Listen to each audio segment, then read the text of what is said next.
Aloha, Love Tribe. Guess what? Okay, let's first do this. I got to do this. I got to get grounded because I'm feeling really nervous. Everybody take a big inhale of love with me. And let's exhale peace out to our beautiful planet that is so grateful to be in presence with my friend Lynda Arnold, Divasonic. This woman, she is so amazing. She used to be one of the most special guests that we used to have at Valerie and the Vibe Tribe in our shows. And she would play flute and sing songs, and she would vibe out the whole crowd with her magic and her playfulness. And now I get to see her as a mama and continuing to move forward as a producer and a musician. Yep. And she's doing immersive experiences and sound healing. And I'm going to cry. I'm so happy to have you here on our podcast, Lynda. Thank you. So welcome. Oh my gosh. Yeah. Yay. Oh my God. This is really crazy. Like this is a long time coming because Valerie and the Vibe Tribe, enough said, was the first thing that I did that was like an all-women's like multimedia ensemble, like electronic music collective show. And it was like the beginning of so much for me. And at the time, you know, I was looking up to you and your energy, and you were bringing me into this crazy thing. And I just moved to California not too long ago. I went to recording school, and like when I got out of recording school, I was like ready to like do this thing, like, and find things to do. And I was really attracted to your mission. I don't even know how we met. I didn't remember. I know. I don't remember. How did we meet? That's a great, I'm sure we'll have a thread and we'll have the like, doink. Someone knows. Tell us if you guys all remember, because our old mama brains are like right. It's like that's like, okay, we're talking like 19 years ago now. So so it was great because I came down to LA for the first time, San Diego. We did show up in San Francisco. We went down to Mexico City. Oh my God, dude. Where we were picked up at the hotel and like driven I'll meet you there. one block down the street. So, you know, it's just been that was such a cool time, of like self-discovery and being able to feel like I could find a way to bring my music into the world, you know, post music, classical music school, beginning to become the performer I was envisioning, right? That journey starting. Yeah. And so your project was like one of the first things that was like, you know, blew open that door of possibility. Really. Yeah. And so let's talk about that for a second, because obviously there's so many artists out here who might be listening to this show, and you know, now it's a totally different day and age to go out and put yourself out there and put your art and your music and your mission and message out there, because 20 years ago, we didn't have social media. We didn't have Facebook. We didn't even email each other, really. You know, it was very organic and old school, as it were. Sure. You know, you obviously had a place in your heart that you knew you needed to keep moving forward with your music and your message. How did you mentally and spiritually say yes to that, and say yes to some weirdo like me and just like, okay, we're gonna go put on some costumes and do some stuff and woo-hoo. You know, it's like, how did you as an artist overcome that first obstacle, that first hurdle, you know, to go join a little group that was different than what you were used to doing? How did that work for you? You know, it's just a Cyndi Lauper song just came to my head. Girls just want to have fun. Listen, I just wanted to have fun. I wanted to play flute. You know, I wanted to tour, all those things. I saw a larger vision of a show. I love electronic music. I was already playing flute over DJ sets in San Francisco with other, you know, DJs, and that's how I was learning to improvise more. So this was just the way it came about, was just like a logical step. You know, and then, you know, it's kind of a no-brainer. So when you have that feeling inside of, you know, what you want to do, what makes you happy, you find ways to do it. and And whatever so, that looks like. And so I believe me, even, into my next projects as they evolved over the years, it was always like, all right, okay, what's the next thing? How am I expressing what I need to say now, and who's around me to collaborate with? And the bottom line, also a really big piece for me, is collaboration. totally. I'm never happy in the studio by myself. Dude, it's like, I mean, masturbation is fun, but group sex is way better. Well, there you go. Well, yeah. Everybody has their different flavor, you combine those things. It's like with Sonic Devas, it's like another manifestation of this beautiful ensemble idea, where the whole, the sum of the parts and together makes the whole, and that it's like everyone's queenness coming together. You can't deny that energy. You can't there's no one can step around that. It's here.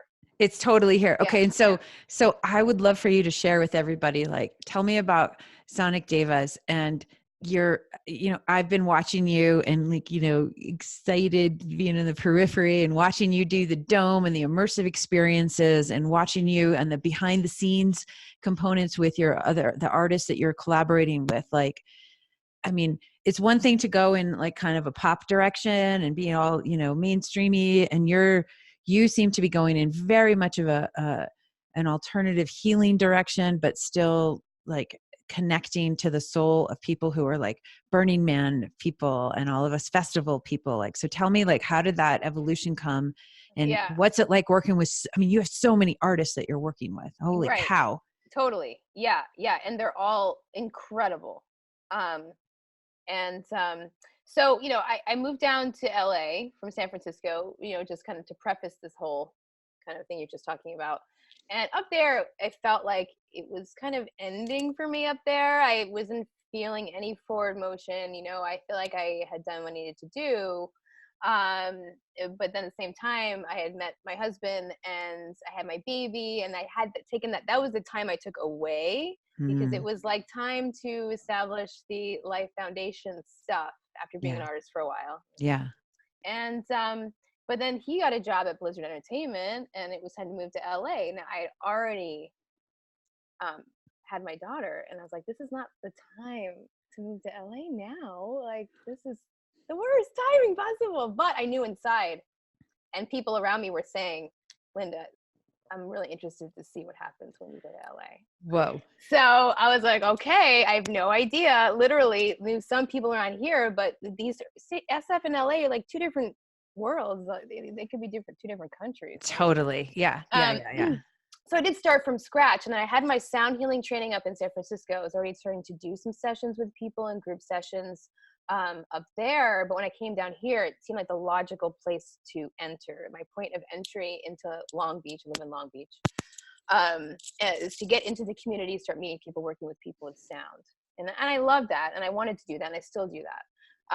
But of course, Divasonic is still inside. So Lynda Arnold, the sound healer, is getting herself established and like sharing the work, and really passionate about this work and teaching and all that.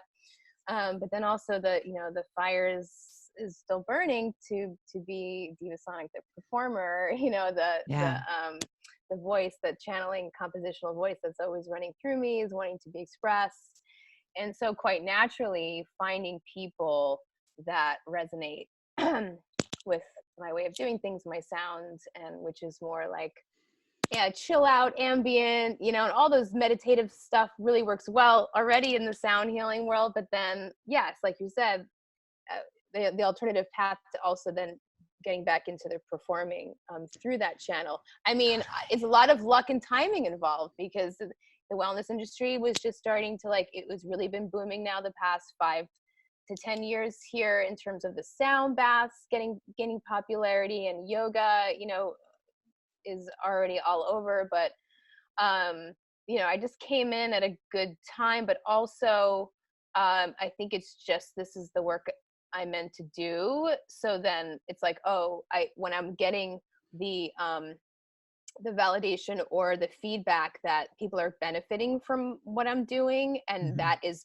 a consistent feedback train for me. It's like, oh yeah, okay, great. I think I found it. Like, okay, it doesn't matter how long it took, but you know, like here we are, and this is what I need to be doing. So it's exciting because now I'm combining all the different things that I knew there were steps along the way, studying classical music, recording, engineering, studying gear and all that stuff. So I can make my own tracks and I can perform them, you know, studying live sound, studying the music business, studying, you know, and now sound healing, and then how all those things combine to make the thing that is the masterwork expression of myself, or you know, the thing that I can bring out to the world that I can share with people and collaborate with people on. So I was lucky to find people that like Torkom Ji, who is a sound healer and he does electronic music. So that was a natural pairing because I could then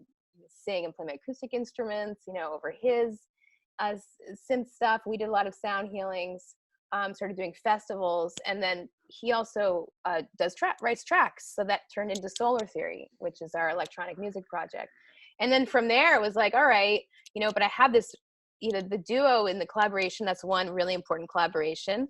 But I had this dream of like this bigger ensemble.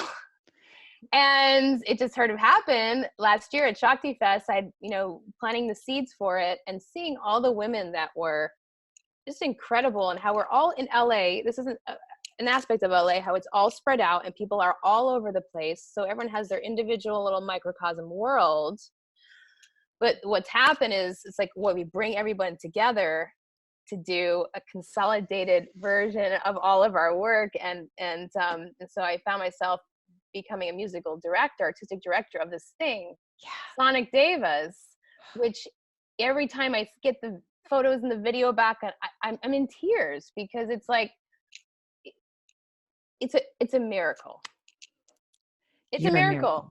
You're a miracle. And so that's like, I want to ask you, like, how did you take all of these beautiful artists from all over LA and elsewhere? I imagine you might have a few sprinkles here and there, but like, what was the process, you know? Because it's one thing to just say, like, I mean, it's easy when you're on the other side of that, it's done and I did this thing. Yeah. How do you all of a sudden make that first step and that first phone call or that first email or DM or whatever? Like, how do you, what voice inside you says, go do this with this person and do it now? Right. Well, I mean, this is a process over the past 5 years. So I've been in LA for 5.5 years. So everyone involved, I've had personal relationship with in some way. Mm-hmm. Either like I've had a lot of conversations with them. I've invited them into my sound healing gigs to do duo collaborations. One woman was my recording client and is incredible. And I invited her in because it's a done deal. And so each woman has my own story, relationship story, and relationship building story. So as of now, like the women that are a part of it, it's women that I know that are leaders in what they're doing. They have their own universes and their own practice.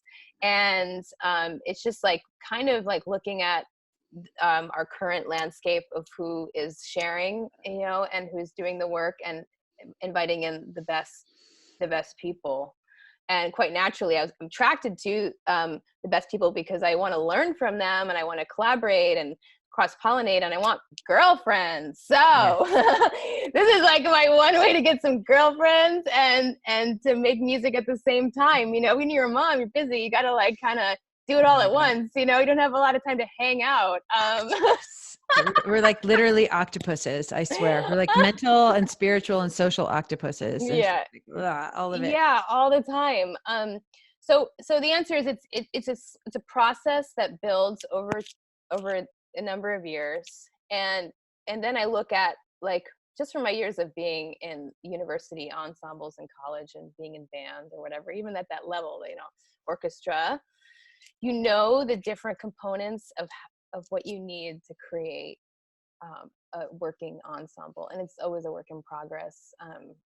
but it's like, okay, I have a woman, she does modular synth work, she can do drones. I have a couple of people that are drummers. I have a couple of people, I have one woman who plays 10 things because she deals instruments and Karem, and she plays. So I have her playing like 10 different things throughout, like she's my multi-instrumentalist. And I have a woman who's really specialized in crystal bowls, and that's her main thing. And then, she's teaching also. And then someone who, I play piano, but I have another woman who's like playing piano. It's the piano major, very interesting. Like Helene, she does voice training, but also I can put her on the piano, then I can do other things, and so it's like it all kind of, the pieces come together. I have a harp player, she's incredible. I've known Laura Escudé for like 10 years, and I invited her in to play violin, and she's such an inspiration to me with her work in the industry. Like being able to invite these people in to play, it's like such an honor to have them, come together, and the cooperation that it takes. Yeah. For this to happen, and the fact that everyone's on board, that's another miracle. It is, and the fact so far so good. Knock on knocking over here. Oh my gosh. I mean, but obviously you've sculpted yourself as a leader over time. Like it does, just anybody just can't show up and like, be a musical director. And so I'm curious, like, what advice do you have for the young people who are coming up, who are excited, who want to put their own ensembles together, who want to put their own band together, their own, what would you say to them in the face of the obstacles that you faced, because obviously you don't just all of a sudden show up and be like, cool, I got my 10 people, I'm good, and here we go, this is our show. Like obviously it's taking time for you, but mentally it must take time for you to pick up the phone and be courageous, and just stand strong in your vision. Like what would you say to the young people who are ambitious like you 10 years ago, 15 years ago? I mean, sure. I think I have the same ambition I had then. I just have more resources and more experience. But it's just, you start with a duo. You start with working with one other person. Yeah. Say we're talking about music. So if you want to collaborate with one, get good at the interfacing with one person, because it's not all roses. It's like people's egos come up. Like you have to be able to negotiate yourself, what you want from a collaboration, what energy you want to bring, and be able to ride the waves, right? Because everyone inside has their own dream and their own vision, right? So I would say a lot of patience and communication, and don't be afraid or fearful of the fact that sometimes there's certain ones that don't work out. So you try something for a while, it has a life, and then you go on to the next thing, and then things that are really meant to stay with you and to work on will be there. That's and it's tough. It's tough because it's like with art, especially, everything's so in the moment, so fleeting. That feeling is so fleeting, and then now it's over, and now it's like, oh, where's the next fix? Oh God, where's the next one? Right? It's got that little aspect to it, and there's a lot of like there's anxiety involved in it. But you have to kind of come back to yourself, and just try stuff. Just jam with people, like have jam sessions with people. Have lunch with people, get to know what people want from their art. You might admire someone and they could be the person for you or not, but you don't know until you have that conversation and that develops some sort of rapport, and so, I don't know. It's just a lot of experimentation, but once if you're the person at the center of the vision, like for me, I, at first, and everyone was fine with this, I basically write out what we're doing. So even in a sound healing, which can be a very improvisational musical space, I'm writing out like, this is the mantra we're doing. Here's the recording of the rehearsal. Then we go to this. Okay, we're going to do this. We're going to make forest sounds here. And now we're going to go to this drone. Okay, you're going to play this and you're going to play that. I don't care. The notes aren't written, but this is the trio of improvisational space here. Yeah. So you have to, like, the person, there has to be someone creating the structure. So totally. And that's the thing for me that takes the least time, is like writing out what we're doing. I'm like, the downloads are coming. So that's another reason why I know that like I'm meant to do this particular thing. But everything else, yeah, like the managing of people's, sometimes you want to give people solos, you got to give people their moment. You want to make sure that you're highlighting the talent that you have in the group with balancing the ensemble and the cooperation aspect of it. So it's just experience, really. It's just time and I don't know. I just think more of us need to play together. We have so many. It's like not only are we isolated in front of our phones at home, but we're not going out and seeing people, and we have to create the space for that to happen. Yeah, like creating the space is so perfect, because like we used to have these fires that people would gather around, and we would talk and play music and dance, in these tribal communities that are no longer in our, United States culture, and in most of the first world cultures. And so it's like, how do we as these artists and these messengers create the space? And so the space that I've seen you showing up in lately has been, my heart melts. These immersive domes and the immersive experiences that you're doing. And what was there was a cathedral that you'd played at recently? Yeah, well, that St. John's Cathedral is in downtown LA. So that's the Devas, and that is really like one of the best spaces I've ever played. It's just incredible. Hi. Gothic church, yeah. And so why immersive tech for people's experiences versus just like a 2D experience? Why an immersive? Well, as far as the visuals that we show at the church and all that stuff. Anyway, visuals and sound. Why immersive? Oh, a good question. Well, I think it's all about getting people out of their regular lives, zone, worries, and enveloping them in something. It's just it's a working with Visual Reality, which is a collective that I've been a part of for 3 years. Michael Strauss is the visual artist, and he's really, driving this collective in terms of his visual aesthetic and his philosophy, with also Torkom being his founding partner and doing the sounds. So they've come together for a more meditative aspect of multimedia and immersion.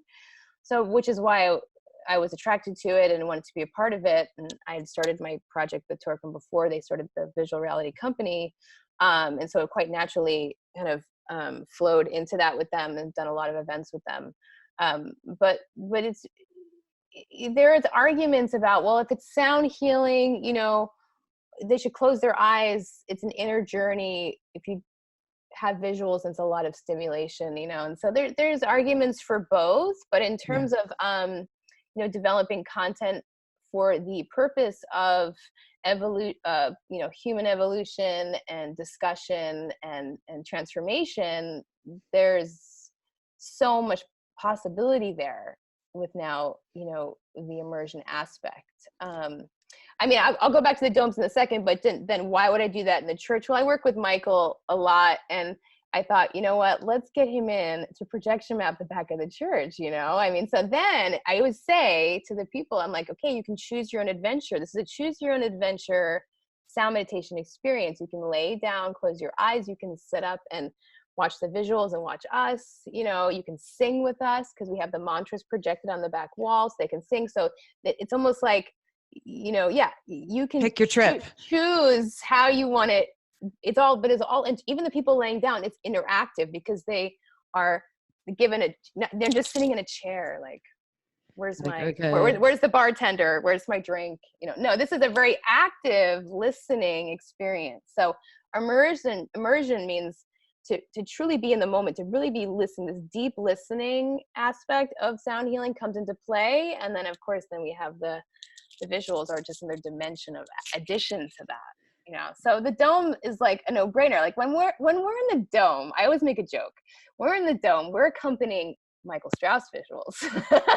The music accompanies the visuals because it's just so massive.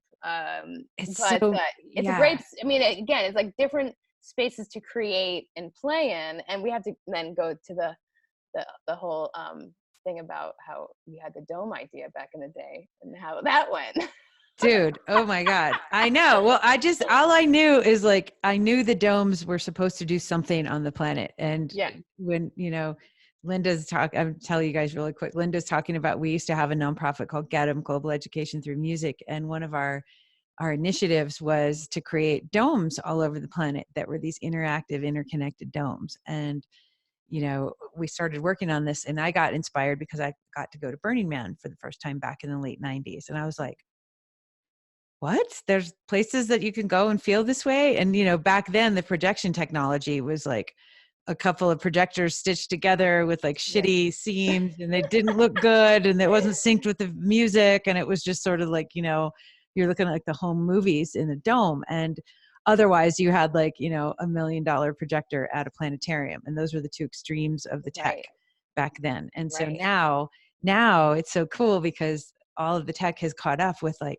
so many people can create these beautiful, high level immersive experiences. And I don't know, for me, just something in my being just transformed when I got to go be in the domes at Burning Man that time. And I was just like, wow, I feel like it's like a human empathy machine, depending on what is programmed in there. And obviously watching a movie on a 2D screen with audio is a human empathy machine, because you get to go through a storyline with people. But like, there was just something about the being in it.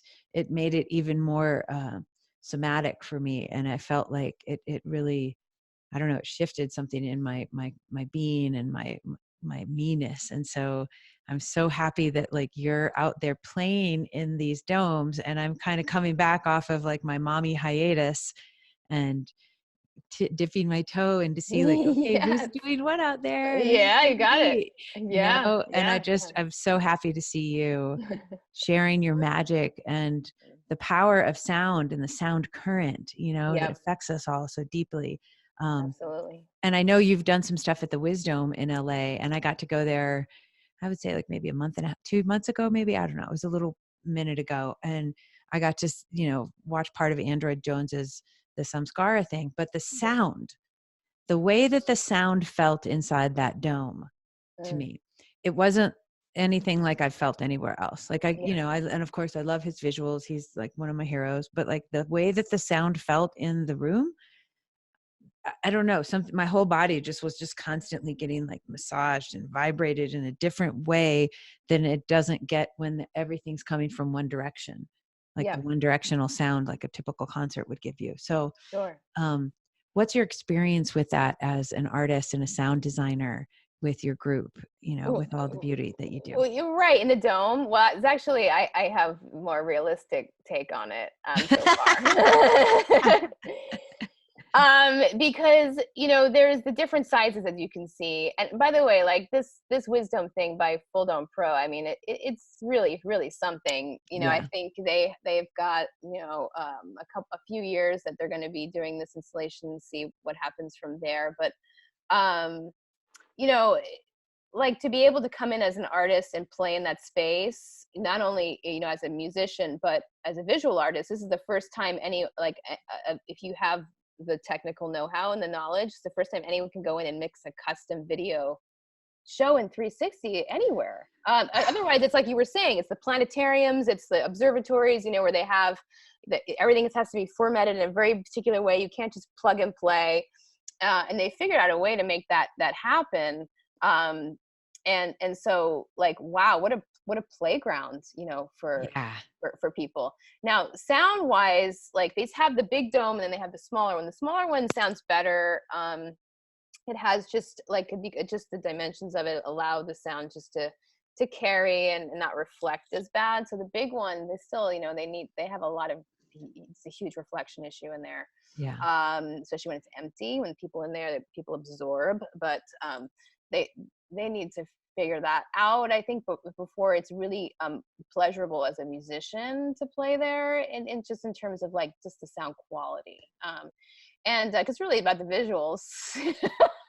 So but there is this different feeling though of like that like is it coming from behind me, or where's the sound coming from? And I think, you know, that creates that playground for you, you know, to like say, where is it going to go? How is it going to get delivered? You know? Yeah. And I think they're still tweaking the 360 aspect.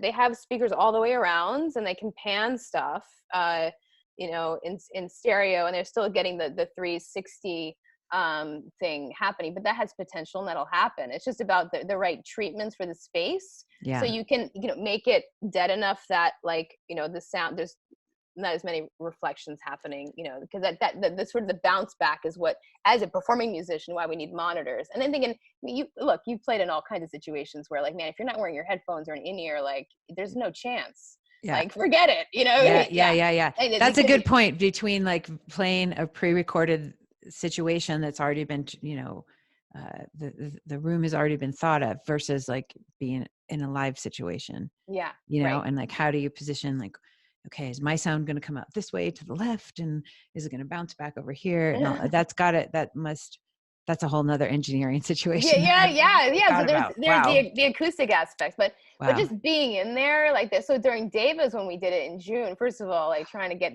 all those girls mic'd up. I mean, we have a fantastic engineer that we work with, and he works his tail off. Trying to get all those mics in front of all those girls. Oh my gosh. But then it's like, it takes so much energy. So you're in it. And I just remember, this is what happens at Wisdom. I had, my crystal bowl player, Michelle, she was doing her little solo, and I just did one of these. I just zoned the fuck out, you know. I was like, wow, I got totally wrapped up. I had a moment, you know, where I completely left, and I look over because she was finishing up, and she said, wake up. So that's what the dome does. The dome has that, it's the projection is so massive that it just like sucks you in, you know. And so it's crazy. But I've been blessed to have a few different kinds of performances there. So I've done a couple sound healings there. This Sonic Devas, and I've performed with Solar Theory, and that was a more live electronic night, DJ nights, and ecstatic dance also. Got to jam with Ian Golden for a second, who I used to jam with back in the early 2000s. I'm telling you, the circles, the things that are like coming back around and connecting right now are like just unbelievable to me. And how like we're so blessed to be able to stay in this work, to stay and just like keep going. And then, you know, you meet up with your old homies, you know, and you're like, oh yeah, these are my new homies. Like, meet my new homies. Meet my old homies. And you're like, oh my God, I'm so glad I didn't give up. That's what we talked before, just about the things being so juicy now, and how like it's always about like you know, beginning again, and getting yourself back out there. Listen, I deal with anxiety and body tension and stress, and like, oh, I don't think I can do this. Oh, all right, I'll try one more time. Just one more time. Just one more thing, bitch. Oh my God.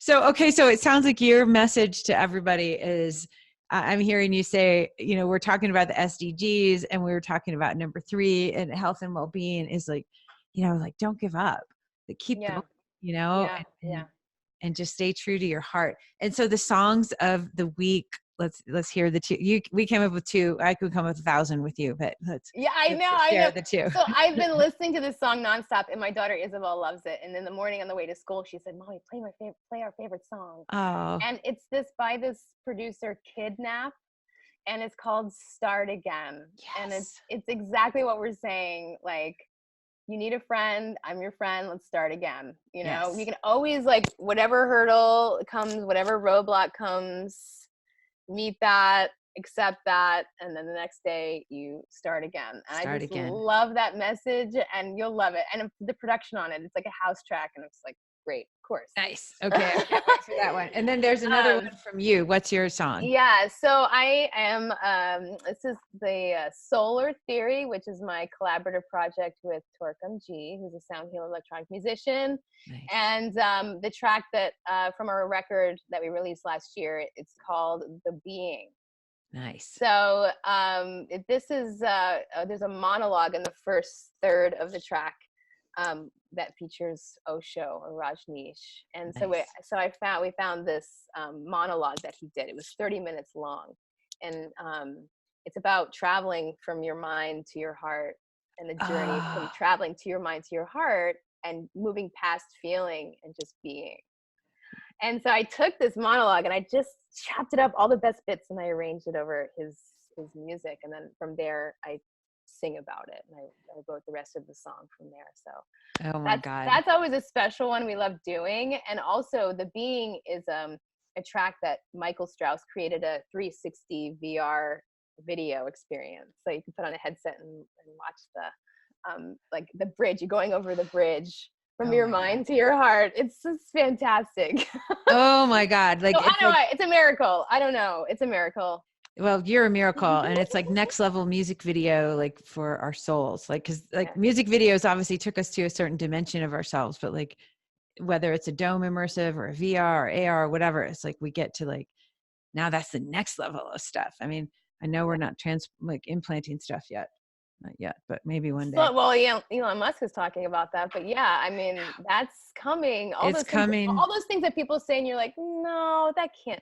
We're not. No, actually, ready for that. We're not ready for that as humans. I don't think we deserve that yet. Do we have our mental states under control? No. Yeah. So all those aspects you first come into play. Let's. The self-care, the mental stability, the balance, always coming back to square one. And can you do that within yourself? Then you can get a chip. Okay. So then let's talk some pre-chip experimentation of like simple things that we can share with our beautiful tribe here. What is the one thing that you do on, a daily basis that you think, if you could share this one thing with the whole wide world, what would it be for a weekly experiment to help them, stay in tune with their higher power, their creative self, their mission, their purpose? Like, what helps you stay on track? What's a simple thing that they can do each day for a week? Every morning you take like your 10 minutes to yourself. So we talked about being moms and how it's hard to, I don't get that 10 minutes first thing. I get out of bed, I make the lunch, I get her ready, I take her to school. I haven't had my 10 minutes yet. Yeah. Right. I've had to take care of things. But when I come home, I'm blessed. I'm an working artist and freelance person. So I do have my mornings for the most part. And so just taking that 10-minute meditation. So 10 minutes of silence. If you have an altar, a cushion, a place that is really safe for you in your house, just sit and have that, set your timer, for 10 minutes, and it can be just a silent meditation, right? Cool. If that's hard for you because you have a lot of anxiety and it's hard to sit still for that long, and that's okay for people that have never meditated before, it takes some time. It's put on like your favorite music. I would suggest something a little bit more on the spa end of things, meditative ambient, and then focus in on the sounds. All right. So you're giving that's sound healing, and you're listening and you're focusing on the sounds to help you with your guidance of your, and something that like a chord progression or just a vibe, a texture that really like helps you settle. So the whole thing is about settling the waters before the rest of the day, opens up and you're dealing with all the things. I love it. I know. And I was just telling you, when we got to chat before this, before the interview, that like I think the fourth or the fifth guest in a row that is talking about the value and the importance of our morning practice. Yeah. And whatever it is that we do that consists of our morning practice, it could be, watching a comedy show, it could be the meditating, it could be whatever it is, but it's like tuning into that you-ness that's just about you, so that you can get through the rest of the day that is like in this like grounded, connected part of self. And so I know for me, like if I don't do my morning practice, and I have a certain series of things that I like to do now, I feel like I didn't brush my teeth and I have this growth thing in my mouth, and I'm like, like spiritually, that's how I feel. Like I feel like residue that hasn't gotten smoothed out. And so I think the morning practice is super cool. So okay, any last beautiful sentiments that you would love to share, as an artist and as a mom, as a healer, as a lover, as a friend? to this planet? Like any oh my gosh, word that you want to share? I don't know. I think it's really the biggest thing that comes up is just try and take care of each other, you know, the best that we can, to honor each other's gifts and struggles, and you know, just to have as much compassion as possible. And you know, and that's an outward thing, but the same goes true to yourself, you know. And just if you can't do something or show up in a certain way, or something's not working with you, just to honor that and take a step back and not feel that, you know, you've done something wrong. You know, that we're all here for learning and for growth. And that's the biggest thing about my sound healing work, is there's a lot of self-development and self-care talk inside of this, which is helping a lot of people in ways that Western medicine isn't, you know, physically, mentally, and spiritually. And we're giving people tools to take care of themselves better. And so it's just that, you know, come back to the self-care piece. The better you feel, the better that you're taking care of your inner world, the better you can take care of everyone around you, you know. So come back to it's that love and compassion stuff, you know. It's not just buzzwords. It's like it's some real shit, you know. It's medicine, man. It's medicine for sure. Oh my God. Thank you so much, Lynda. This has been like awesome. Such a treat. Oh my God. I love seeing your face and giggling. And like when we first saw each other back on Zoom, we're both like, wow, oh my God, it's you. Like, long time coming. Dude, it's so cool. And I feel like I know that we're like scratching the surface of some other next level beautiful things. Yep. And I'm so happy for you. And I'm so happy for your success and your progress as an artist and a musician, and as a mom and as a lover and a friend on this planet. Like, way to go. High five. Thank you, girl. You rock. So awesome. We rock. All right. I love you. All right, everybody, let's do one quick inhale together, and we'll inhale some love. And exhale some peace out to our beautiful planet. All right, everybody. Peace, love, and aloha. Namaste.